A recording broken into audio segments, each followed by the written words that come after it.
bonsoir déjà, et merci d'être venu. Oui, bonsoir. Oui, ça marche.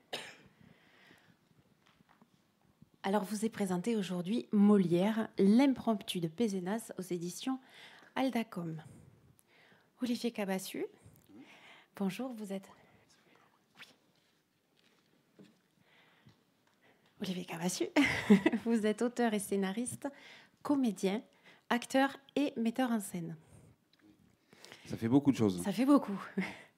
Vous dirigez une troupe de théâtre, la Compagnie des Scènes d'Oc, depuis 1996. À la scène, vous avez interprété divers rôles du répertoire, notamment Molière, Shakespeare, Pagnol et plein d'autres. Et nous pouvons vous voir également à l'écran, car vous menez une carrière au cinéma et à la télévision. Depuis plusieurs saisons, vous tenez notamment le rôle du capitaine Marquez dans la célèbre série Candice Renoir sur France 2. Monsieur Lacou, Présent. vous avez démarré votre carrière professionnelle dans l'illustration pour la publicité, puis vous avez exercé vos talents de dessinateur dans l'univers de la bande dessinée, aux côtés de Claude Eken Oui. ou Laurent-Frédéric Bollé. Vous avez réalisé plusieurs albums essentiellement historiques, comme 1907, La longue marche des vignerons du Midi, Une vie pour un canal. En 2008, vous avez illustré une biographie de Molière, L'illustre voyage de A à Z, écrite par Georges Bégou. Oui, c'est assez complet comme Présentation. En fait, j'ai fait les beaux-arts et puis pour travailler, on travaille dans... Enfin, le dessin amène à beaucoup de choses. On vit dans un monde visuel. Donc on peut faire de la BD, mais on peut faire de l'illustration et de la publicité. Voilà. Donc voilà. Toute la présentation est parfaite. Monsieur D'Amato, vous êtes éditeur, les éditions Aldacom, situées à Villeneuve-les-Béziers, depuis 2003. J'étais à Béziers jusqu'en 2015, et puis maintenant sur Villeneuve-les-Béziers. Oui. Voilà. Donc depuis ça fait presque 20 ans. Voilà. Quarantaine de titres au catalogue, 6 bandes dessinées, des livres d'art, mais surtout d'histoire, et rattachés essentiellement à l'Occitanie et au Languedoc, essentiellement. Voilà. Donc 4 avec, maintenant avec Benoît. D'accord. Alors, messieurs, comment un comédien et un dessinateur peuvent-ils bien se rencontrer? Pouvez-vous nous raconter un peu? Alors, on ne se connaissait pas avec Benoît. Si, je l'avais rencontré quand même quand vous avez fait la bande dessinée sur... Alors, je pense que c'était le Canal du Midi. Parce que, en revanche, Alain D'Amato, je le connais depuis le collège à Agde, puisque il ne l'a pas dit, mais c'est un Agatois au départ. Et donc, la rencontre, en fait, elle est née par le biais d'Alain D'Amato, qui nous a présenté. Le projet, avec Alain, ça fait longtemps qu'on en parle, le projet de travailler ensemble, pas forcément sur une BD, mais on se croisait souvent, on était contents de chacun de notre côté, de voir l'évolution qu'on avait, nos parcours. Et Alain me disait toujours, un jour, il faudra quand même qu'on ait un projet ensemble. Voilà. Donc, moi, Molière, c'est pas simplement pour les 400 ans. Je fréquente Molière depuis toujours, j'allais dire, parce que même peut-être, on en parlera après. Mais si je fais du théâtre, c'est parce qu'un jour, je suis allé à Pézenas, je pense, et j'ai entendu parler de Molière, et donc d'où la culture un peu dans le travail que je fais aujourd'hui, de faire des choses comme ça, de laisser une trace en tout cas, de susciter l'envie. Ce matin, on était dans une école à Nézillan-l'Évêque, et d'apporter les BD dans des écoles aussi, peut-être pour susciter l'envie ou de la lecture, ou du théâtre, ou de l'édition, peu importe. Mais en tout cas, c'est en étant dans les rues de Pézenas un jour que j'ai entendu parler de Molière, et petit à petit, je me suis intéressé à l'homme, à son œuvre, etc. Donc, quand Alain m'a dit il faudrait qu'on travaille ensemble, c'est l'année Molière, et même c'était pas forcément pour l'année Molière. Il voulait faire une bande dessinée parce que, je vais aller un peu loin, mais au départ, on a travaillé avec une personne en commun qui était monsieur Georges Bégou, qui était le directeur culturel de France 2, qui a écrit des livres, qui était journaliste. Et en 2000, je crois que c'était 2004 ou 2005, il a écrit une pièce qui s'appelait Le Prince et le Comédien, qui déjà traitait à l'époque du rapport du Prince de Conti et de Molière. Et à la suite de ça, Alain D'Amato a collaboré avec lui sur le Molière de A à Z et sur d'autres. Ben, il va nous en parler un peu plus. Alors oui, en 2000, Benoît, 7, 8 2007, j'ai commencé à en discuter avec Georges. Et puis, il nous est pas venu à l'esprit de faire une bande dessinée. Et on a fait, malheureusement, je ne l'ai pas porté, le Molière illustre Voyage de A à Z, qui a été illustré par Benoît. Et c'est un livre magnifique. Et suite à ça, on a dit, pourquoi ne pas faire une bande dessinée sur le prince et le comédien. Et puis malheureusement, Georges avait commencé à y travailler un petit peu dessus, et puis il était très fatigué, il est décédé en 2010. Et depuis, on en parle, donc depuis 2010, on en parle avec Olivier. Et donc tout ça pour dire que ce n'était pas pour le 400e anniversaire. Bien sûr, on l'a fait parce qu'il y avait aussi le 400e, mais ça fait 12 ans qu'on tourne autour et qu'on dit qu'il faut qu'on le fasse. Nos agendas ne nous le permettaient pas, celui de Benoît non plus. On a eu d'autres projets entre-temps, chacun de notre côté. Olivier a beaucoup tourné. Et quand ça s'est décanté, là, il y a 1 an et demi à peu près, on a dit, bon, ça y est, maintenant, il faut y aller. Et Olivier a écrit le scénario. Et Benoît a fait les remarquables dessins que vous avez vus dans la bande dessinée. Il faut aussi que ça matche entre les auteurs. C'est pas toujours évident. Benoît avait l'habitude de travailler il a travaillé très longtemps avec Claude Eken, qui habite ici, à Béziers. Il habite au Plateau des Poètes. Et donc, avec un nouveau comparse, il avait travaillé avec d'autres scénaristes également, mais il avait beaucoup travaillé avec Claude Eken. Et donc, Olivier, c'était son premier scénario. Donc, il fallait que tous les deux, mais Benoît, avec l'expérience qu'il a pu arriver à comprendre immédiatement le style d'Olivier. Olivier a très rapidement compris les codes de la BD et ça a très bien fonctionné. Voilà. Pour le reste, après, c'est à eux de vous le raconter. Oui, mais c'est très bien résumé.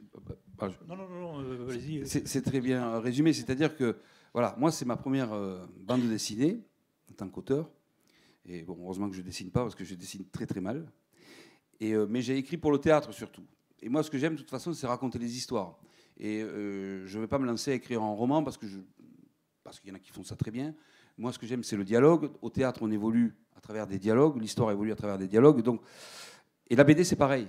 C'est-à-dire, il y a le scénario, mais c'est que du dialogue au fond. C'est très peu romancé. Il y a quelques éléments, en tout cas, comme on l'a fait, et la plupart des BD.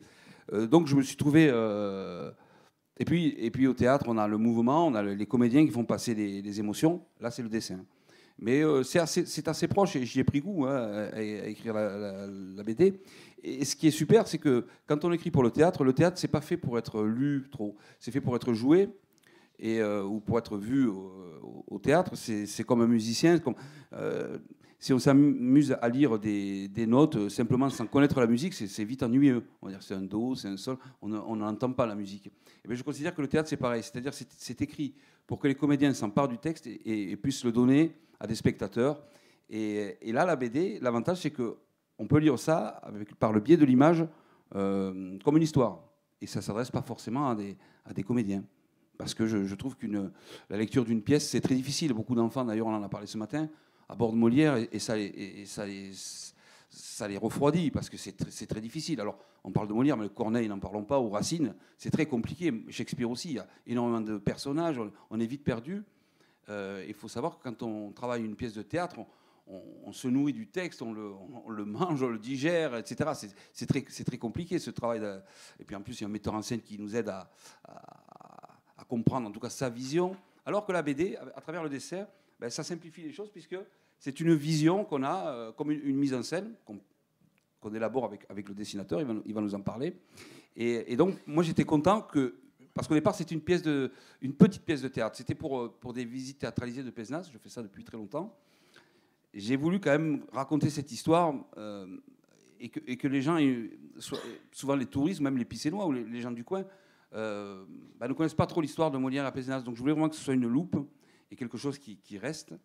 Et au départ, j'ai travaillé des dialogues théâtraux, même si c'était une pièce courte de 50 minutes. Et ensuite, là, je suis content parce que c'est une deuxième lecture et qui s'adresse vraiment à tout le monde sur du papier. Et là, Benoît m'a aidé aussi, bien sûr, parce qu'il a mené sa patte. Et parfois, même des idées sur les dialogues, il faut le dire, il y a trop de dialogues, attention, là, il n'y en a pas assez. Parce que j'ai fait confiance à Benoît et à son expérience, il va nous en parler.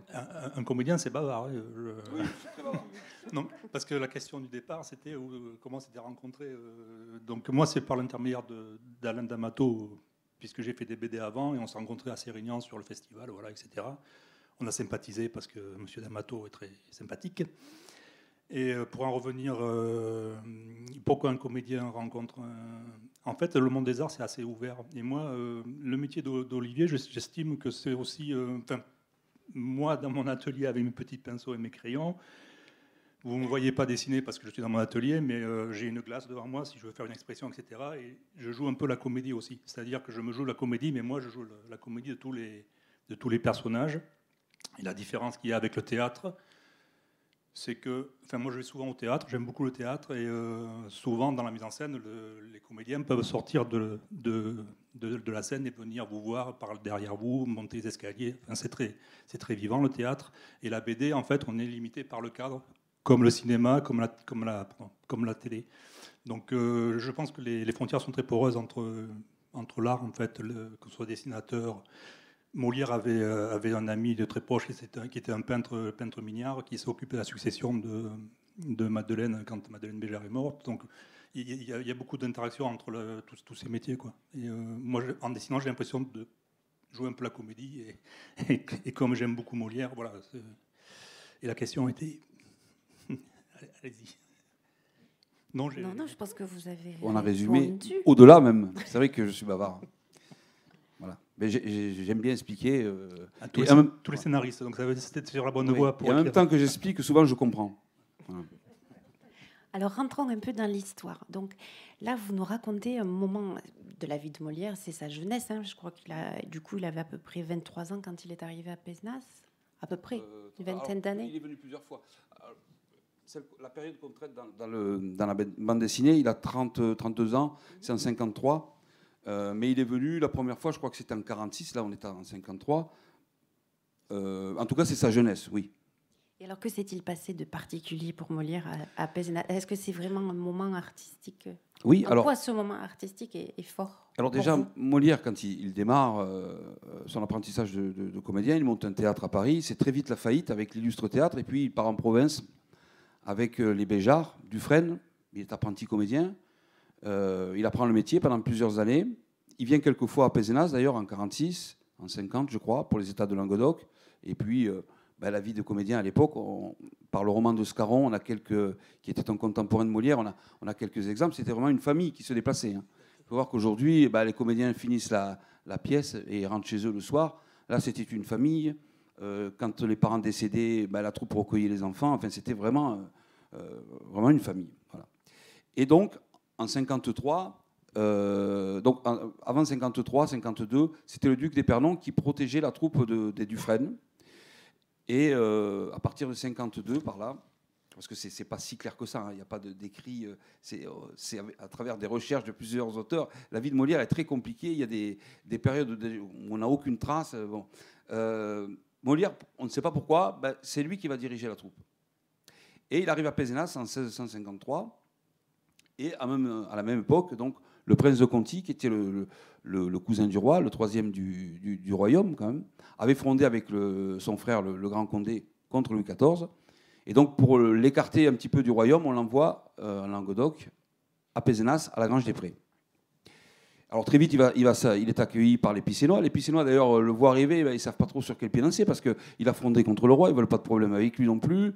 Il y a une espèce de cohabitation qui se fait avec la vie traditionnelle picénoise et un petit peu ce petit Versailles qui va être à la Grange des Prés. Et très vite, le prince de Conti s'ennuie et veut autour de lui, il n'y a pas de divertissement, qu'il y ait de la musique, du théâtre, etc. Et on entend parler de ce Molière. Et alors, la légende dit que quand Molière est venu jouer, il y avait une autre troupe qui était prévue, c'est Sarrazin, qui s'était engagé aussi avec une autre troupe qu'il avait oublié, c'était la troupe des Cormiers. Et il y a une espèce de méprise, le premier rendez-vous ne se passe pas très bien.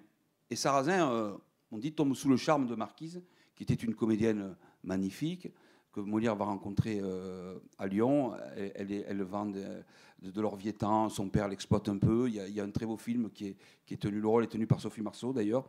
Et Marquise d'ailleurs tiendra le rôle, va créer le rôle d'Andromaque avec Racine par la suite. Donc cette Marquise, elle fait tourner la tête un peu à tous les grands de la cour de Conti, dont notamment Sarrazin. Et Sarrazin va tout faire pour que la troupe de Molière revienne jouer à la cour de Conti. Et la deuxième fois se passera beaucoup mieux. Et comme Molière, par le rire et par sa finesse de jeu, va conquérir Conti, Conti va lui apporter sa protection. Et à partir de là, déjà, il aura le droit de jouer dans toute l'Occitanie, parce qu'un comédien à l'époque ne pouvait pas jouer comme ça n'importe où.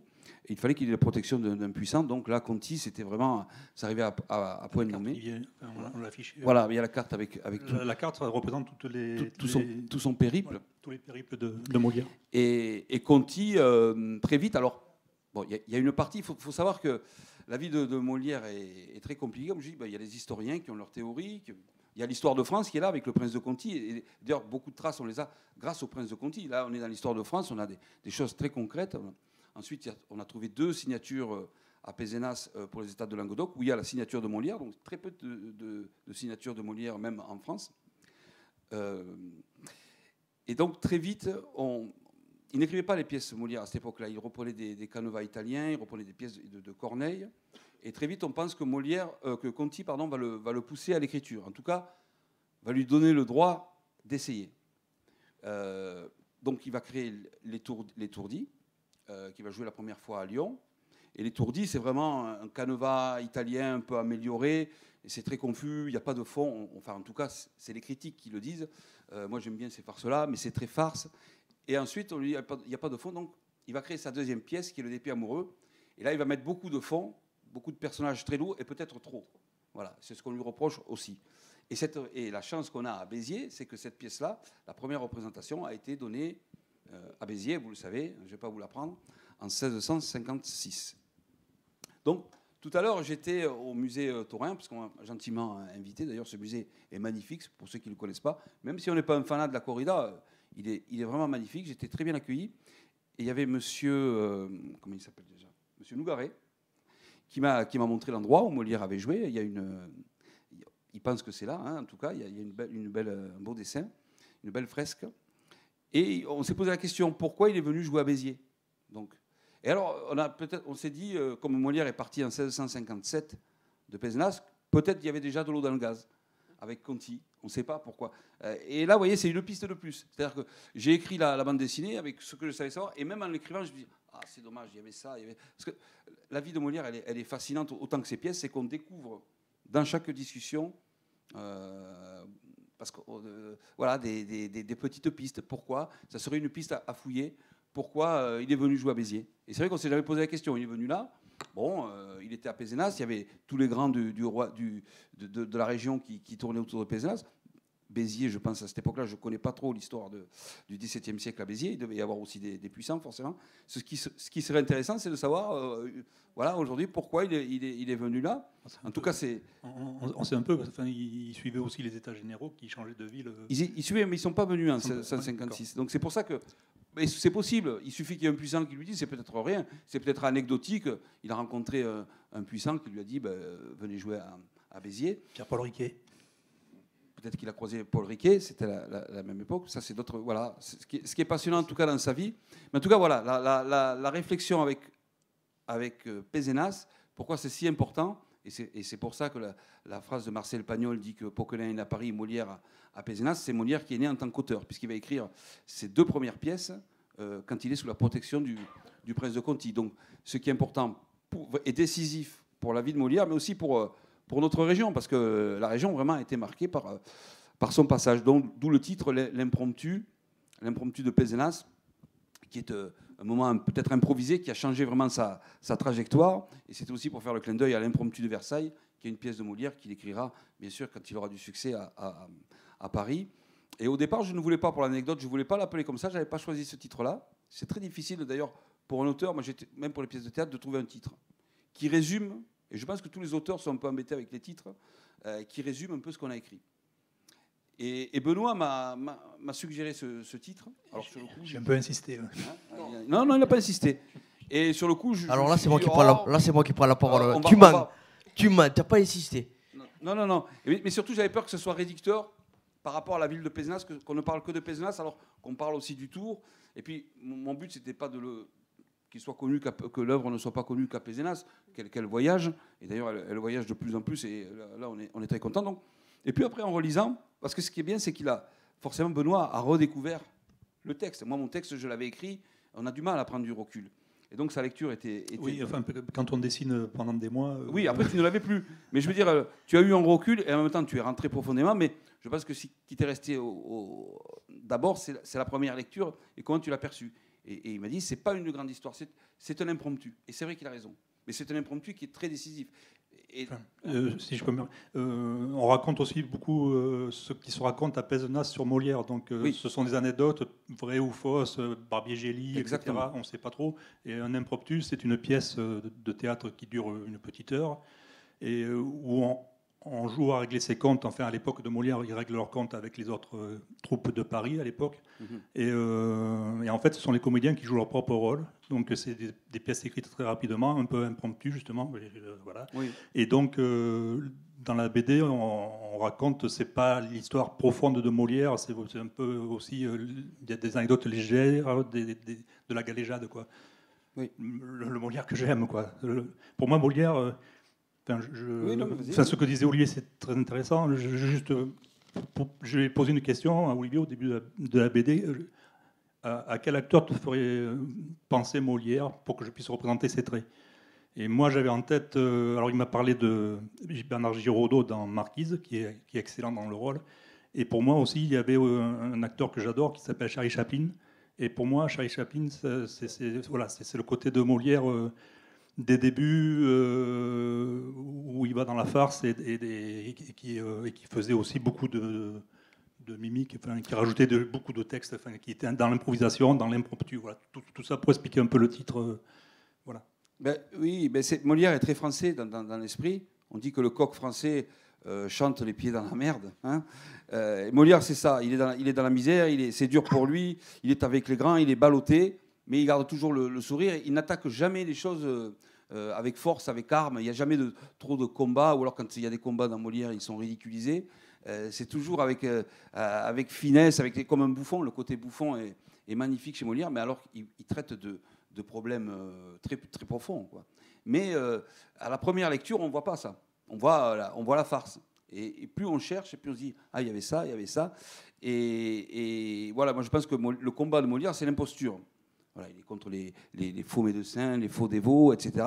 Et aujourd'hui encore, beaucoup d'auteurs, beaucoup de gens luttent contre ça. Et en même temps, dans les pièces de Molière, il se sert de l'imposture pour arriver à ses fins, mais avec un esprit bienveillant, pour arriver toujours, vous le savez, à régler les mariages impossibles, toujours la cause des désespérés. Et donc, cette légèreté, j'ai voulu qu'elle soit dans la BD. Il y a aussi de la profondeur. Et ça finit aussi par un mariage. Alors ça, je ne l'ai pas fait exprès.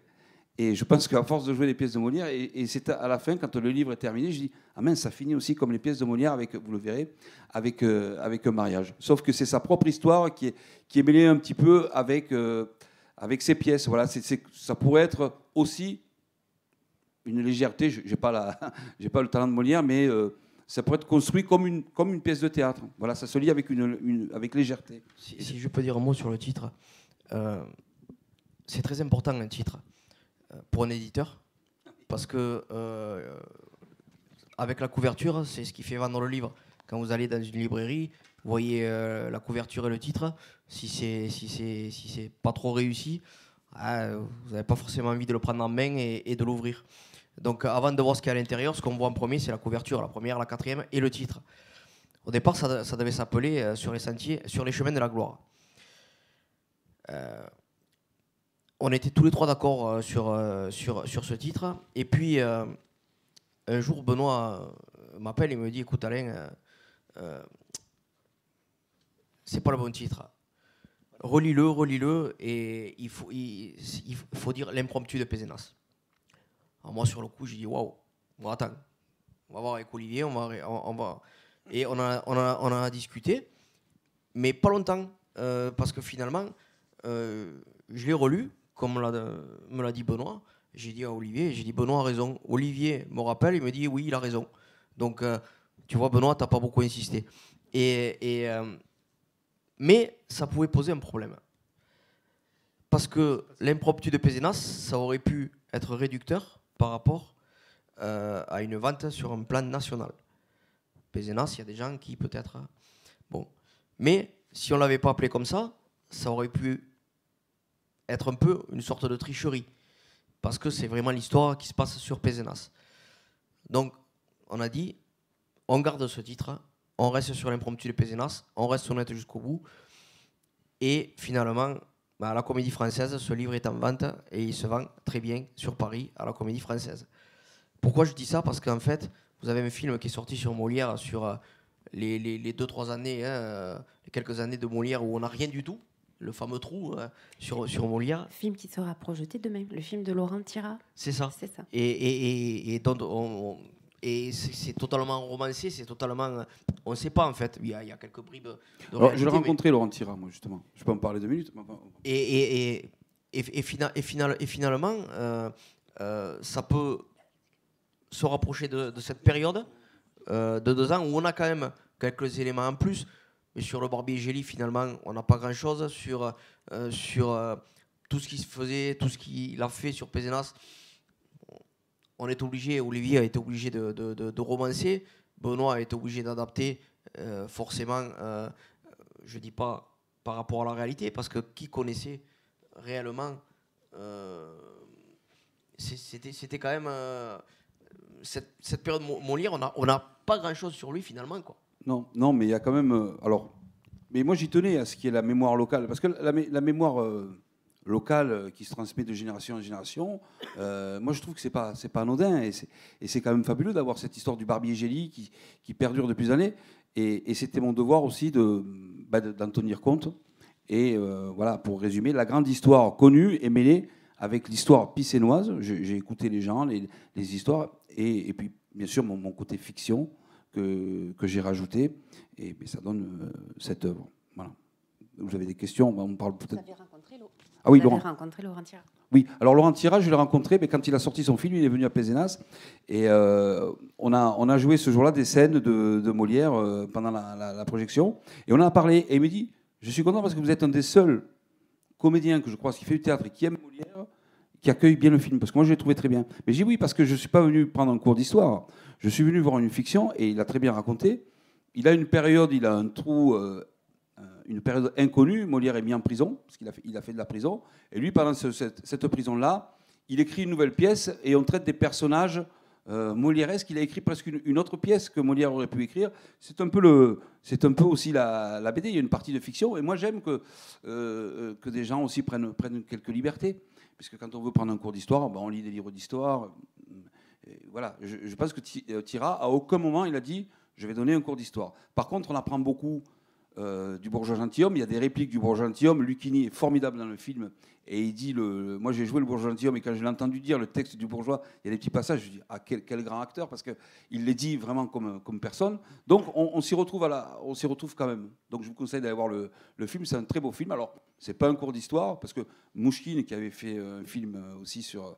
Elle avait donné l'impression que c'était vraiment quelque chose d'infaillible, et qu'il n'y avait aucune faille historique, etc. Alors qu'il y en a. Donc, au moins, Tira, il dit je fais une fiction, et il ment pas. Voilà, moi c'est pareil, je le dis, je ne suis pas historien. J'ai écrit avec ma vision de comédien, j'ai parcouru pas mal en plus le territoire en jouant dans des domaines viticoles, comme à l'époque de Molière. Donc il y a ce ressenti aussi, il y a ma vie de comédien de troupe aussi qui est dedans. Je ne me prends pas pour Molière, mais parfois il y a des choses qui sont similaires. Quand on joue aux 80 dans des rues de Pézenas, qu'on joue du Molière, on est quand même, il faut dire, en tant que comédien, assez habité. Et je peux vous dire qu'on voyage pas mal. Et les spectateurs aussi. Il y a des moments magiques. Et quand on jouait dans des domaines, on a joué pas loin ici au domaine de Ressac, voilà, des souvenirs en plein été avec les étoiles, etc. Et jouer du Molière, on se disait, mais à l'époque, c'est ce qu'il faisait. Donc voilà. Il y a aussi ce ressenti qui est dans la BD.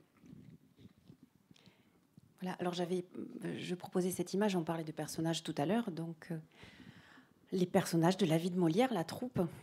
Oui. Si vous voulez nous les présenter. Il y en a beaucoup, mais... Les principaux. Non, il y en a beaucoup. En fait, là, on a mis les principaux, les fictifs ou ceux qui... Vous avez le barbier qui est en train de calamiter une perruque sur la droite. Il y a la famille Béjart. En fait, ce qu'on raconte un peu dans l'histoire, dans la BD, en fait, moi, j'aime pas trop raconter un livre avant de l'avoir lu, mais, parce qu'on découvre des choses. Mais on a voulu montrer que c'est une troupe. Alors, c'était une des conditions on avait parlé au Festival de Vendre avec Olivier. Et je lui avais dit, moi, ce que j'aimerais, c'est que ton expérience de comédien, on la retrouve un petit peu dans l'esprit de troupe, parce qu'il a une troupe, Olivier. Et donc, il y a les Béjart sur la gauche qui ont fondé la troupe avec Molière. Dassoucy, c'est un personnage important aussi. C'est un musicien baroque de l'époque qui a accompagné Molière de sa musique, avant Lully. Et puis après, bon, il y a Armande. Alors, il y a deux personnages où il y a deux dessins, en fait. Dans l'histoire, vous allez comprendre, il y a Armande Béjart qui est jeune, la fille de Madeleine, et vous avez Lagrange, parce que Olivier n'a pas raconté, parce qu'il a dit beaucoup de choses, mais en fait, on part à la Comédie Française, le premier administrateur, c'était Lagrange, et Lagrange a tenu le registre de la troupe de Molière, et donc il notait, on a beaucoup de renseignements sur les pièces jouées par ce registre. Et on sait que l'amitié qui liait Molière à Lagrange était assez forte. Donc vous avez en haut Lagrange jeune, qui est né à Montpellier, donc on a supposé qu'il pouvait rencontrer Molière à Pézenas, et Lagrange adulte, parce que vous allez voir, il y a un flashback dans la BD, voilà. Et voilà, enfin, les personnages sont importants, mais ils sont un peu imaginés. Puis Marquise, qui a 20 ans à l'époque, je lui ai fait les épaules nues, mais bon, ça va. Et Gros René, René Duparc, qui est un acteur de Molière, et qui a épousé Marquise pour la sortir de sa condition. Et le film avec Giraudot, Sophie Marceau explique l'histoire, quoi, voilà. Oui. Ce qui était la liberté que j'ai prise, c'est ça. D'ailleurs, ça a été le point de départ. C'est quand j'ai lu le registre de Lagrange. Donc, Lagrange, c'est celui qui, à la suite de la mort de Molière, a créé Louis XIV a voulu réunir les deux troupes qu'il y avait sur Paris, les troupes françaises, donc celle qui était tenue par Lagrange, celle de Molière, donc après la mort de Molière, et une autre troupe qu'il y avait à Paris. Et ils ont créé la Comédie Française. Donc, Lagrange, c'est le numéro 1 à la Comédie Française. Et si aujourd'hui on joue encore du Molière, c'est lui qui l'a remis au goût du jour, et c'était son fidèle compagnon. Alors, ce carnet de route, ce registre, il le tient à partir de 1658. C'est-à-dire, il n'était pas encore à Pézenas.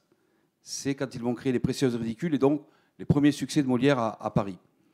Mais comme il habitait à Montpellier juste avant, ensuite, son frère même est né son frère, qui était un comédien qui s'appelait Verneuil, est né à Montpellier, parce que le père de Lagrange servait le maréchal de Schönberg. Donc moi, je les ai fait se rencontrer avant. Mais ça, c'est l'expérience de comédien. C'est-à-dire qu'il joue avec lui en 58. Moi, je fais de la mise en scène, je fais des castings, je choisis les comédiens de la troupe. C'est très rare que je rencontre quelqu'un et que le mois d'après ou 2 mois après, il se retrouve dans la troupe. Souvent, et surtout à l'époque, il fallait une confiance, on partait sur les routes, etc. Donc moi, je présume qu'il le connaît avant. Donc j'ai eu cette liberté de les faire se rencontrer à Pézenas. Ça, c'est pas d'histoire, c'est de la fiction, peut-être, mais c'est peut-être vrai. C'est ce que je suppose. Et ce qui m'a marqué, surtout, et ça a été le point de départ de la petite trame que j'ai écrite pour le théâtre au départ, c'est que sur ces registres, il marquait il notait les baptêmes, les mariages, les enterrements, les recettes des pièces de théâtre. Et quand il y avait une bonne nouvelle, il faisait un cercle bleu. Et quand c'était une mauvaise nouvelle, il faisait un losange noir. Alors, le jour de la mort de Molière, en 1673, on trouve un losange noir, parce que c'était une très mauvaise nouvelle. Et plus tard, Armande Béjart va se remarier. Et là, il fait un losange, donc mauvaise nouvelle, mais il le teinte de bleu comme une bonne nouvelle. Et j'ai trouvé ça magnifique, que ce gars est tellement fidèle à Molière, il ne veut pas qu'elle se remarie, mais en même temps, il est content parce que Armande va se remarier et elle a le droit d'être heureuse encore, etc. Et j'ai trouvé que là, à partir de là, je me suis dit, il y avait vraiment c'était une famille, il y avait vraiment un lien d'amitié. Et c'est pour ça que je trouve d'ailleurs que Lagrange, on n'en parle pas assez au niveau théâtral français, parce qu'on lui doit beaucoup à Lagrange, d'où maintenant l'idée m'est venue, après ça, d'écrire une pièce où je parlerai beaucoup plus de Lagrange et de cette histoire-là, mais vraiment rétablir. Alors, ils n'ont pas besoin de moi, je pense à la Comédie Française, mais parce que sur Lagrange, on n'en parle pas assez. Et si on n'avait pas eu Lagrange, on ne parlerait pas de Molière aujourd'hui. Voilà. Le fameux triangle noir, le jour de la mort de Molière. Enfin, Donc ça, vous allez le retrouver. Voilà. Et les personnages, après on retrouve les personnages qui ont marqué. Il y en a tellement, on a fait des choix parce qu'il y a tellement de comédiens qui ont joué dans les pièces de Molière, dont Dassoucy, ceux qui est un peu un oublié, c'est-à-dire qu'il n'a jamais connu la gloire. Dassoucy, il l'a rencontré à Pézenas, il a fini à Montpellier, il a écrit, il y a des livres, les aventures burlesques de Dassoucy qui existent. Donc le texte, Dassoucy, il parle, et je le fais parler avec le texte qu'il a écrit, donc là aussi on est dans l'historique. Mais Dassoucy, c'était... il aimait la bonne chair, boire, etc. Il s'est perdu dans les rues de Montpellier et on ne l'a plus jamais revu, quoi. Alors, on va présenter des ah oui, la technique, comment... Ah oui, peut-être passer au côté technique de la BD, peut-être. Oui. Voilà. Oui. Ok. En fait, moi, je suis parti du texte d'Olivier, qui était une pièce de théâtre et qu'il a adapté pour une bande dessinée, et donc beaucoup de dialogues. Donc il a fallu que je fasse... Moi, j'ai fait plusieurs ouvrages de BD, une quinzaine, je ne sais plus. Et donc, une pièce de théâtre qui est bavarde, quand on voit jouer, c'est très bien, mais il faut l'adapter pour le... Donc j'ai fait un découpage, ce qu'on appelle un storyboard. Et alors, pour ne pas perdre de temps, parce que j'avais un temps limité quand même, je travaille sur des petits carnets comme ça, vous voyez. Donc, vous avez affiché au tableau, là. Et donc, j'ai fait un premier découpage, toute la BD. Sur ce carnet, vous avez toute la BD qui est découpée en... Voilà, enfin, je montre une page... c'est pas du tout Molière, pardon, c'est une autre BD. Voilà. Donc, je découpe toute la BD pour voir si ça fonctionne. Et je fais un scan de ces deux... Alors, je travaille toujours sur un carnet parce que ça me donne C'est important en bande dessinée d'avoir les pages en vis-à-vis. Vous avez les deux pages qui se font face, et comme ça, vous avez l'impression de la BD imprimée. Donc, je me suis servi des dialogues que j'ai rentrés dans les bulles d'Olivier, et les dialogues d'Olivier. Et alors, il y avait une question qui disait est-ce qu'on avait échangé pendant la... Et justement, moi, je fais mes scans de toutes les pages, je les envoie à Alain et à Olivier. Ils me font un retour par rapport à ces pages avant que je commence à faire un travail, un dessin original qui prend beaucoup plus de temps et qui est fait sur du papier de qualité, etc., pour avoir une bonne définition en couleur, quoi. Enfin, voilà. Et une bande dessinée se dessine toujours... Alors, ma technique est traditionnelle, je fais pas d'ordinateur, je fais de la gouache, de l'aquarelle, de l'acrylique, des techniques traditionnelles parce que j'aime dessiner, j'aime le contact, j'aime l'odeur. Voilà, l'ordinateur c'est très bien, hein. Les auteurs qui sont actuellement en formation, ils font forcément de l'ordinateur pour faire de la BD, mais moi je suis un vieux de la vieille, voilà. Et donc, une fois qu'on s'est mis d'accord avec les retours d'Alain et d'Olivier, je peux passer à la planche définitive. Voilà. Et donc, vous avez sur ce carnet qui m'a suivi partout dans le train, à chaque fois que je voyageais, je note des idées, je fais des croquis. Si vous voyez Marquise, je me suis inspiré du costume. Alors, vous ne voyez pas très bien là, mais bon. Enfin, voilà, vous avez le storyboard. Alors, vous voyez, par exemple, là, ça c'est intéressant. C'est la page 6, vous avez la vue de Pézenas et vue du ciel. Donc forcément, sur le storyboard, je vais indiquer quelques toits, mais quand il faut faire la planche, c'est autre chose. Il faut faire une planche beaucoup plus... Et donc, par exemple, réaliser la foire de Pézenas, alors il y a le décor, mais il faut le remplir avec des personnages, etc. Donc le travail est beaucoup plus long, beaucoup plus compliqué. J'avais un petit avantage sur l'époque, enfin, quand Isabelle dit que j'ai beaucoup dessiné de BD historiques, c'est vrai, j'ai fait un Molière avec Georges Bégou, donc voilà. J'ai fait aussi Le Canal du Midi qui se passe à la même époque. Riquet a sûrement vu la pièce de Molière, je pense, parce qu'il était féru de culture, Pierre-Paul Riquet. quand on a fait, enfin, juste une anecdote, quand on a fait la BD sur le canal, on est allé avec Claude Eken, le scénariste, aux archives municipales, aux archives du canal. Et on m'a donné, j'ai eu entre les mains un petit carnet, comme ça grand, tac tac, dans lequel Pierre Paul Riquet écrivait toutes ses dépenses. Et donc dans ces dépenses, en tournant les pages, je suis tombé sur... il avait acheté le livre de Nostradamus, par exemple. C'était une de ses dépenses. Donc il s'intéressait aussi à la culture, à la science, à tout ce qui lui a permis de faire le canal. Et donc voilà, l'avantage que j'avais par rapport à l'époque, c'est que je commence à connaître un peu les costumes. Voilà. Et donc, en faisant le canal, j'ai déjà pas mal débroussaillé les choses. Et quand j'ai fait Molière, j'étais plus dans une réalisation plus, un peu comme l'impromptu, quoi. On est plus libre, quoi. Voilà. Je ne sais plus quelle était la question. Quelle a été votre réaction quand vous avez vu votre histoire dessinée par Monsieur Lacpoux? Ah ben moi, à chaque fois, j'étais comme un enfant. Hein. Voilà. Et puis, je me souviens, quand même j'avais écrit la pièce, je voyais le début, je voyais la neige, etc., à Paris. Alors, je dis, alors, de temps en temps, je lui dis, il y a la neige, voilà, il y a la mort de Molière, etc. Et quand il m'a fait les flocons, que j'ai vu la neige et tout, je lui dis, c'est magnifique, parce que je voyais des images sur des petites idées que j'ai. Parce que quand on écrit, forcément, en tout cas, je ne sais pas comment les autres écrivent, mais moi, quand j'écris, je ne suis pas un auteur qui va se lever tous les matins à écrire, parce que j'écris comme un comédien, c'est-à-dire j'écris par le dialogue, par le jeu.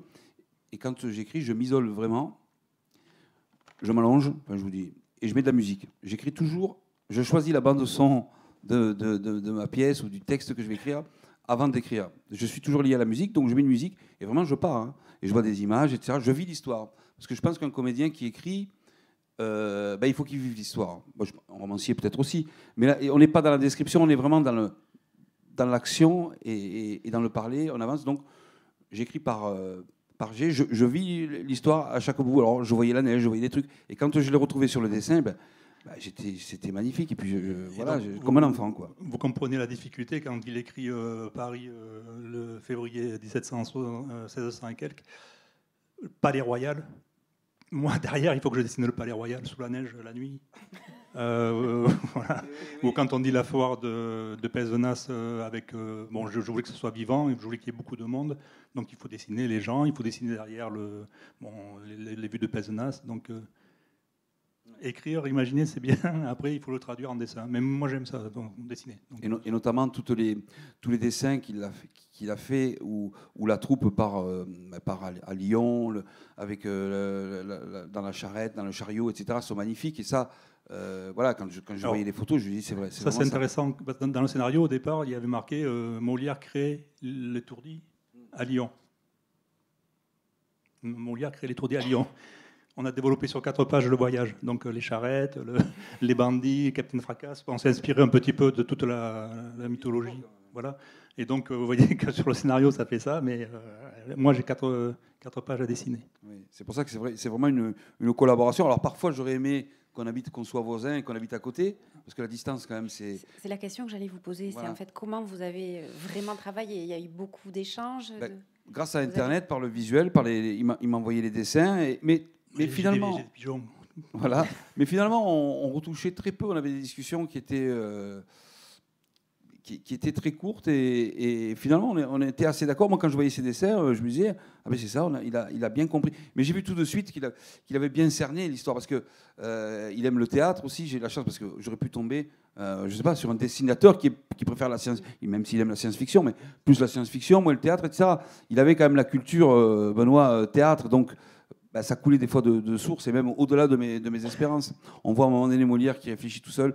Voilà, il réfléchit. Là, il le met sur son cheval à une allée de platanes, comme on a beaucoup dans le Midi, etc.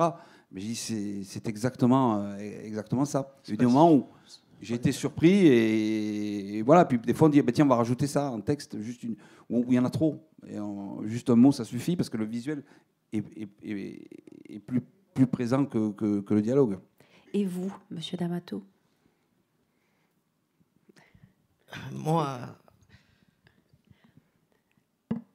mon gros souci, ça a été... enfin, c'est pas un souci, mais une BD traditionnelle, je parle traditionnelle, c'est 48 pages, 46 planches. Et là, de suite vu que ça rentrerait pas. Donc, même en poussant, Donc on est parti sur 64 pages et 56 planches. Forcément, financièrement, c'est toujours un peu plus cher. Mais c'est pas gênant parce que vous pouvez pas... l'histoire qu'avait racontée Olivier et la façon dont Benoît voulait la dessiner, laissez pas de place à ce que ce soit étriqué. Il fallait que ça respire. Donc avec des belles cases parfois assez grandes, on ne pouvait pas faire du... Et donc il a vraiment fallu faire un petit peu plus. Et on ne le regrette pas parce que moi je vais vous parler du côté technique. Techniquement, l'impression de très bonne qualité. Vous pourrez le comparer puisque Benoît a porté les planches que je vois également moi pour la première fois puisque d'habitude c'est moi qui les scannais et là c'est lui qui les a scannés directement. Et donc mon imprimeur qui est un imprimeur, un très très bon imprimeur, a fait un remarquable travail au niveau de la colorimétrie le jour de l'impression puisque j'étais présent le jour de l'impression. Et vraiment c'est assez fidèle à ce qu'a fait Benoît. Il y a toujours. C'est en Belgique. Ouais, chez Graphis. De la BD quand même. Ouais. Et ça fait plusieurs bouquins que je fais chez eux et c'est vraiment des tops. Et au niveau technique, au niveau de l'épaisseur du carton, au niveau de la qualité du papier, bon, le papier, c'est mon papier fétiche que j'ai depuis ma première BD. C'est du papier français, c'est du Périgord mat 150 grammes. Et on est vraiment sur un respect du travail de Benoît en termes de qualité. Et ça, je vais me lancer un peu des fleurs. J'ai jamais voulu rogner sur la qualité des BD. J'ai jamais voulu acheter un prix quand je fais imprimer une BD. J'ai toujours privilégié la qualité parce que c'est très important pour les gens. C'est vrai que aujourd'hui, le prix d'une BD, c'est pas le prix d'il y a quelques années. C'est un petit peu plus cher. On a pris. Là, on va retirer puisque le premier, on est très tendu au niveau des stocks sur le premier tirage, donc on est en train de retirer. On a pris 4 mois de délai pour le papier. Avec la guerre en Ukraine, ça aide pas non plus et j'ai peur qu'on me modifie le devis que j'ai déjà signé. Mais tant pis, mais il fallait vraiment que Molière ait un bel écrin au niveau du livre que nous avons proposé. Alors voilà, aujourd'hui, c'est vrai que c'est un petit peu plus cher que les BD que je faisais habituellement qui étaient à 12 euros. La question, ça le mérite. Est-ce que tu as aimé mes dessins? C'est ça la question. Ben, c'est ce que je viens de dire depuis tout à l'heure. C'est-à-dire qu'en fait, il fallait que techniquement la BD soit au niveau des dessins que tu as proposés. C'est ce que j'ai dit.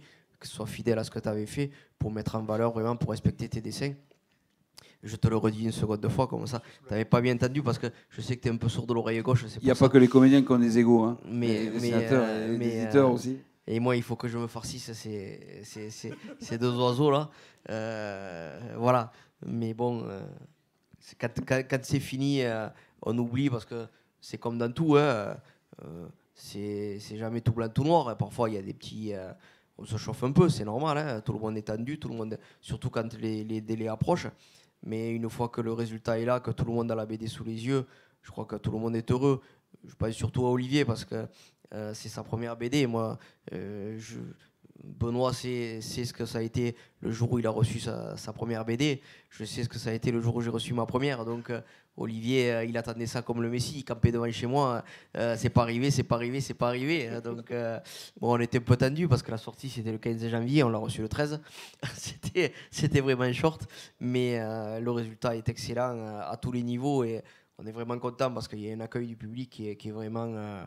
et on n'a pas eu de critiques négatives, rien, c'est que du positif. Tout le monde est content, tout le monde nous félicite. Hein. Enfin, les félicite du moins parce que voilà, c'est vraiment très bien. Alors justement, on va laisser la parole peut-être au public. Est-ce que vous avez des questions ?